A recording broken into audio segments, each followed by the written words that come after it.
अगर आपके घर में कोई 10वीं पास है, आईटीआई किए हैं और सरकारी नौकरी की तलाश में है, तो अगले कुछ मिनट उसकी ज़िंदगी बदल सकते हैं। भारतीय रेलवे ने 2026 में भी 11,127 पदों पर असिस्टेंट लोको पायलट यानी एएलपी की भर्ती निकाली है। ये सिर्फ सरकारी नौकरी नहीं है, ये एक ऐसी नौकरी है जिसमें हर महीने 35,000 रुपये से लेकर 40,000 रुपये सैलरी आपको मिलने वाले हैं। पूरे देश में फ्री रेलवे पास, सरकारी क्वार्टर और ऊपर से पेंशन भी मिलती है। लेकिन रुकिए, इस वीडियो में मैं आपको वो बातें भी बताऊंगा जो 90% लोग नहीं जानते और जिनकी वजह से कैंडिडेट्स भी फॉर्म भरने में गलती कर देता है। तो इस वीडियो को एंड तक देखिए, क्योंकि बीच में मैं ऐसी जानकारियाँ आएगी जो आपकी तैयारी को पूरी तरह से बदल देगी। तो अब वीडियोस को हम शुरू करते हैं।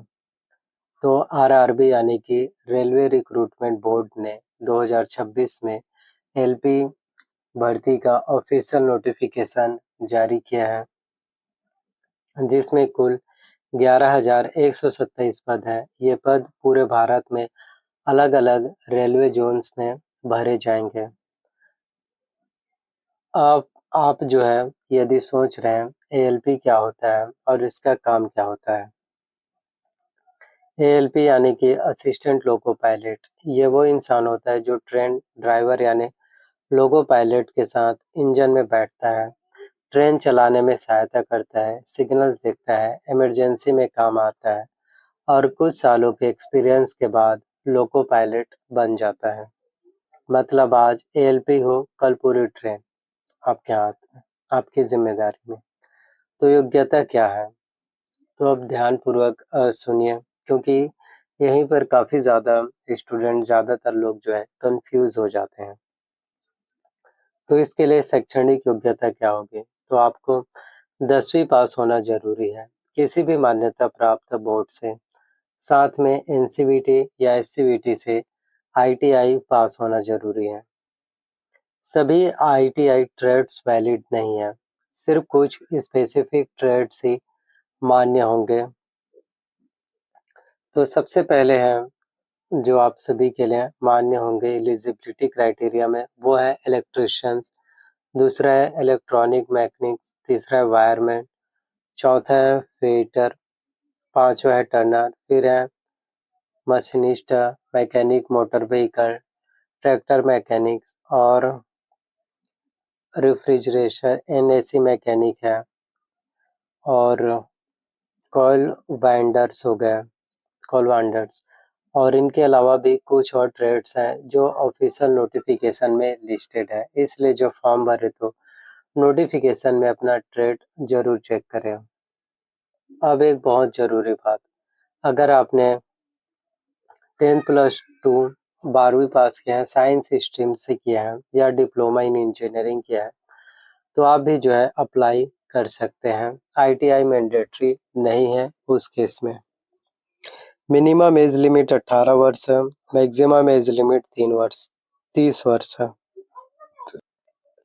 लेकिन रुकिए, अगर आप ओबीसी कैटेगरी से हैं तो 3 साल की छूट मिलेगी, यानी 33 साल तक आप आवेदन कर पाएंगे।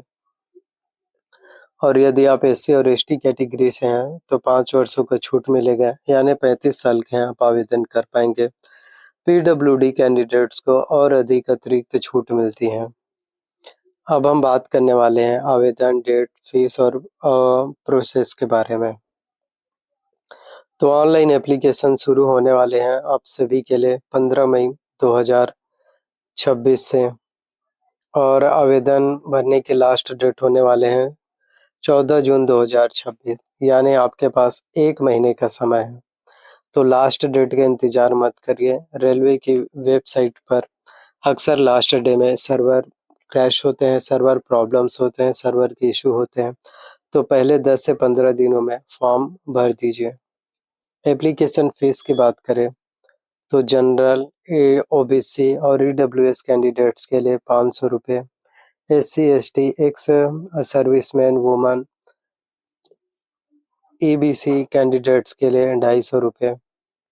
लेकिन एक बात और, अगर आप एग्ज़ाम देते हैं और सीबीटी स्टेज 1 में अपीयर होते हैं तो ₹400 वापस रिफ़ंड हो जाते हैं, यानी इफ़ेक्टिवली आपको सिर्फ़ ₹100 देने पड़ते हैं। ये रेलवे की एक बहुत ही अच्छी पॉलिसी है।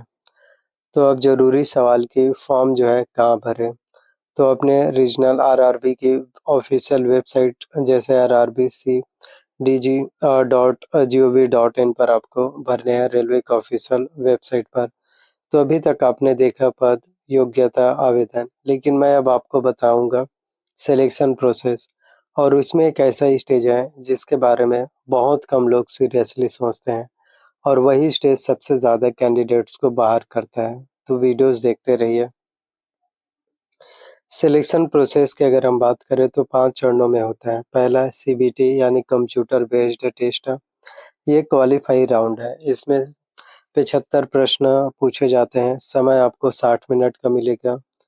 सब्जेक्ट कुछ इस प्रकार है। गणित से जो है 20 अंकों के प्रश्न, और सामान्य बुद्धिमत्ता और तर्क शक्ति रीजनिंग से 25 प्रश्न, सामान्य विज्ञान से 20 प्रश्न, करंट अफेयर्स से 10 प्रश्न। नेगेटिव मार्किंग, हर गलत जवाब पर 1/3 मार्क्स कम हो जाएंगे। तो जो भी स्टूडेंट जो तुक्का लगाते हैं, तुक्का छोड़ दीजिए। जब तक आपके सही आंसर सॉल्व नहीं होंगे, आपका सिलेक्शंस नहीं होगा। तो इस स्टेज का रिजल्ट मेरिट लिस्ट नहीं बनती, लेकिन इसे क्लियर करना ज़रूरी है, तभी आप फेज़ 2 स्टेज 2 में जा पाएँगे। फिर दूसरा चरण है आपका सीबीटी स्टेज 2। तो यह सबसे इम्पोर्टेंट पार्ट है। तो पार्ट ए में 100 प्रश्न होते हैं 90 मिनट में। इसमें आते हैं मैथमेटिक्स से, basic science and engineering, general intelligence and reasoning, general awareness. So part B में 75 प्रश्न होते हैं 60 मिनट में, और ये आपके आईटीआई ट्रेड से रिलेटेड होते हैं। इलेक्ट्रिशियंस वालों के इलेक्ट्रिशियंस के प्रश्न, फिटर वालों के लिए फिटर्स, इसलिए अपनी ट्रेड की तैयारियां जरूर रखें। सीबीटी सिर्फ एएलपी के लिए नहीं होता, टेक्नीशियंस पोस्ट के लिए नहीं। इसमें आपकी एबिलिटी भी देखे जाते हैं, क्योंकि एक लोको पायलट को मेंटली शार्प होना ज़रूरी है। इसके लिए कोई स्पेसिफिक सिलेबस नहीं है, लेकिन प्रैक्टिस सेट्स ज़रूर मिलते हैं। सैंपल पेपर से प्रैक्टिस करें। चौथा है डॉक्यूमेंट वेरिफिकेशन। डॉक्यूमेंट सही और कंप्लीट होनी चाहिए। 10वीं marksheet, ITI certificate, category certificate, अगर एप्लीकेबल हो आधार, फ़ोटो, सब कुछ आप लोगों को अपने पास रेडी रखना है। सिलेबस, इसकी भी तैयारी आप लोग अच्छे से कीजिए। सो प्रीवियस ईयर के कट ऑफ कितने गए थे हम, तो 60 प्लस मार्क्स है, 70 प्लस, अगर हाई कॉम्पिटिशन्स रहते हैं तो उससे ज़्यादा। तो सैलरी की अगर हम बात करें तो 19,900 रुपये सैलरी शुरू होते हैं, प्लस डीएचआरए, ट्रांसपोर्ट अलाउंस और अन्य भत्ते जोड़े जाए तो टोटल 35 से 40,000 रुपये प्रति माह तक भी हो जाती हैं। इसके अलावा रेलवे पास मिलता है आपके और आपके पूरे फैमिलीज़ को। तो रेलवे लोको पायलट 11,127 पोस्ट हैं। यह संख्या बड़ी लगती है, लेकिन अप्लाई करने वाले लाखों में होंगे, इसलिए जो तैयारी करेगा वही निकलेगा। जो सिर्फ फॉर्म भरकर बैठ जाएगा उसका नंबर नहीं आएगा। तो 15 मई से फॉर्म शुरू हो चुके हैं, 14 जून तक लास्ट डेट है। सो वीडियोस पसंद आए तो लाइक शेयर कमेंट